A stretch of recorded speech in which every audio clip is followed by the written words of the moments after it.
हरिओम. प्रवचन क्रमांक 23. कर्मयोग. अध्याय 3. ओवी 119 ते 120. संपूर्ण भावार्थ दीपिका. योगदास श्री जयगणेश जोशी यांनी केलेले निरूपण. गीता श्लोक क्रमांक 13. यज्ञकर्म करून मग जे उरेल ते सेवन करणारा सज्जन पापापासून मुक्त होतो, परंतु जो सर्व काही स्वतःच पचवायचा प्रयत्न करतो तो अधर्मी पापाचे भक्षण करत असतो. भावार्थ दीपिका. ओवी क्रमांक 119. देखा विहित क्रियाविधी निर्हेतुका बुद्धी जो असतीये समृद्धी विनियोगू करी. ओवी क्रमांक 120. गुरु गोत्र अग्निपूजी अवसरी भजे द्विजी निमित्ता दिकी यजी पितरोद्देशे. मागील प्रवचनांमधून नियत आणि विहित कर्मे न केल्यामुळे काय शिक्षा होते ते सविस्तर सांगितले. त्याप्रमाणे जो कसलाही हेतू न ठेवता आपल्याकडे असलेली संपदा खर्च करतो, गुरु, गोत्र, अग्नी यांची पूजा करतो, कार्यक्रमांच्या निमित्ताने द्विजींची पूजा करतो, पितरांचे नैमित्तिक पूजन करतो, अशाला प्रसाद काय मिळतो ते पहा.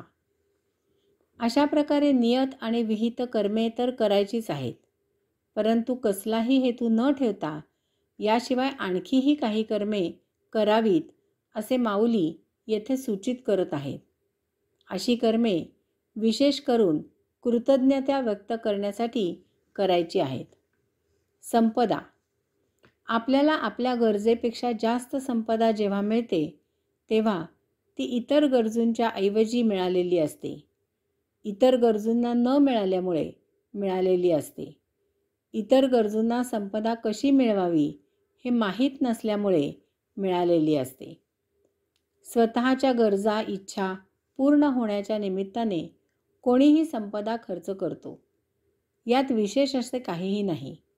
परंतु जेव्हा आपण आपला काहीही हेतू नसताना संपदा खर्च करतो तेव्हा ती विशेष गोष्ट असते, कारण असे करणे हे इतरांसाठी असते. भूतलावरील सर्व मानव प्रभूची लेकरे आहेत. त्यापैकी काही जणांना लायकी असूनही अत्यावश्यक अन्न, वस्त्र, निवारा यासाठी संपदा प्राप्त होत नाही. जेव्हा आपण निर्हेतूने संपदा खर्च करतो तेव्हा ती आशांसाठी सत्कारणी लागते. ते प्रभूचे कार्य असते. यास्तव असे काही सत्कार्य केले तर त्याची वाच्यता करू नये. आपल्याला असे कार्य करायला संधी मिळाली म्हणून ज्याच्यासाठी हे कार्य केलेले असते त्याचे आभार मानावेत आणि असे कार्य आपल्याकडून केले गेले हेच विसरून जावे. आता कलियुग सुरू आहे. या युगात भोगी, ढोंगी, सोंगी यांचे पेव फुटले आहे.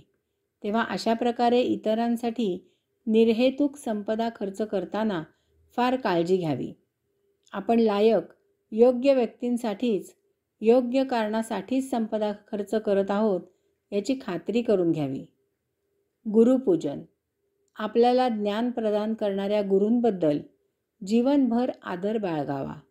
आपण जन्मतःच अज्ञानी असतो, त्यामुळे या जगामध्ये जगायचे कसे हा मोठा प्रश्न असतो.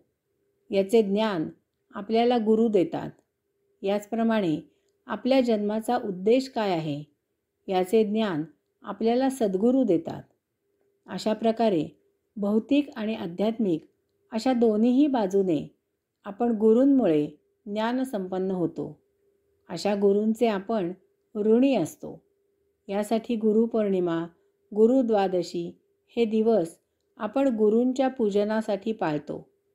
कृतज्ञता म्हणून गुरूंचा आदर, सत्कार, मान सन्मान यापेक्षा असे पूजन करण्यामध्ये अन्य काहीही हेतू नसावा.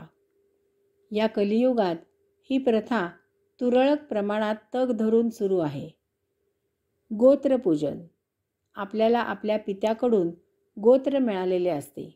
आपल्या घराण्याचा वंश ज्या मूळ ऋषीपासून सुरू झाला त्या ऋषीच्या नावाने गोत्र ओळखले जाते. हा आपला मूळ पुरुष असतो. त्याचे स्मरण करण्यासाठी ही पूजा करायची पद्धत आहे. कृतज्ञता म्हणून गोत्र पूजन करायचे असते. आता बहुसंख्यांना त्यांचे गोत्र माहीत नसते. मग कसली पूजा आणि कसली कृतज्ञता? अग्निपूजन. मूळ मानव अन्य प्राण्यांप्रमाणेच कच्चे अन्न खात असे. ज्यावेळी त्याला अग्नीचा शोध लागला त्यावेळी त्याला महा आनंद झाला. त्या भरात त्याने अग्निमिळे पुरोहितम अशी आरोळी ठोकली. तो अन्न शिजवून खाऊ लागला.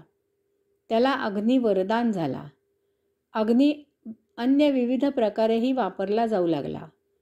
मानवाने अग्नीला देव मानले आणि दररोज जेवायला सुरुवात करताना तो अन्नाचा एक घास अग्नीला चुलीत अर्पण करू लागला. आता त्या चुलीही गेल्या आणि ते पूजनही गेले. द्विजी पूजन. गुरुपूजन सांगितले असले तरीही द्विजपूजन स्वतंत्र सांगितले आहे. द्विजी याचा अर्थ ज्याचा 2 वेळा जन्म झाला आहे असा. एकदा मातेकडून देहधारण करून जन्म होतो. हा भौतिक आयुष्य जगण्यासाठी असतो आणि दुसरा आत्मस्वरूप प्राप्त झाल्यामुळे जन्म होतो. हा आध्यात्मिक जीवन जगण्यासाठी असतो. जेव्हा आध्यात्मिक तत्त्वज्ञानाद्वारे साक्षात्कार होतो, आत्मपरब्रह्म पुरुषोत्तमाचे दर्शन होते, स्वस्वरूप प्राप्त होते, तेव्हा अशाचा त्याच देही पुनर्जन्म होतो. पूर्वी 8व्या वर्षी मुंज करून बटूला गुरुगृही शिक्षणासाठी पाठवत असत. त्यामागे त्याने द्विज व्हावे अशी अपेक्षा असे. त्यासाठी बटूवर विधीपूर्वक संस्कार केले जात असत. केवळ मुंज केली की तो द्विज होत नाही. आता कालौघात गुरुकुल पद्धत बंद झाली. साक्षात्कारी कुटुंब वत्सल असतो. तो कुटुंबाच्या चरितार्थासाठी कर्मयोग करून अत्यावश्यक संपदा मिळवतो.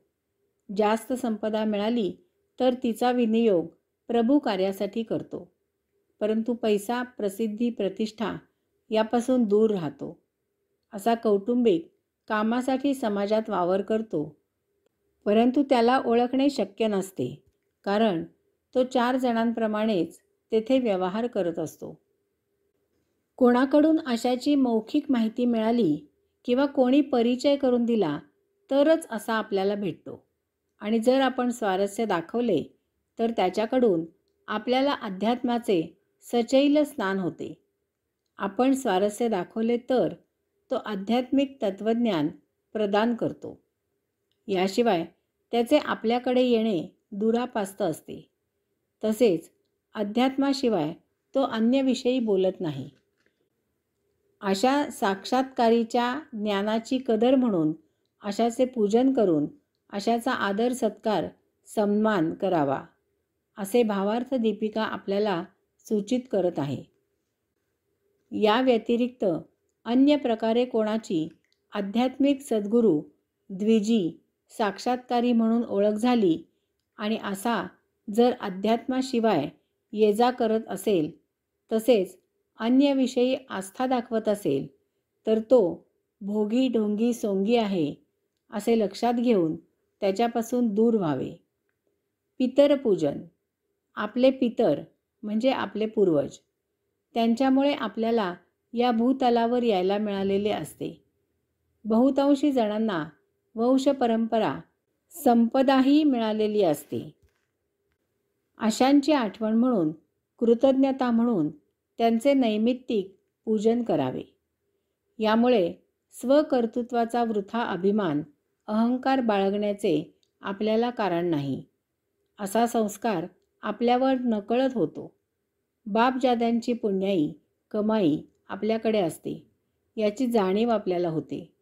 याचप्रमाणे आपण आपल्या अपत्यांसाठी आपल्या मागे संपदा सोडावी असाही संस्कार आपल्यावर होतो. अर्थात अशा बापजाद्यांच्या कमाईने अपत्य बेजबाबदार, आळशी, व्यसनी, परावलंबी होऊन वाया जाणार नाहीत याची काळजी घ्यावी. याचा पुढील भाग आपण पुढील प्रवचनामध्ये पाहू. हरिओम.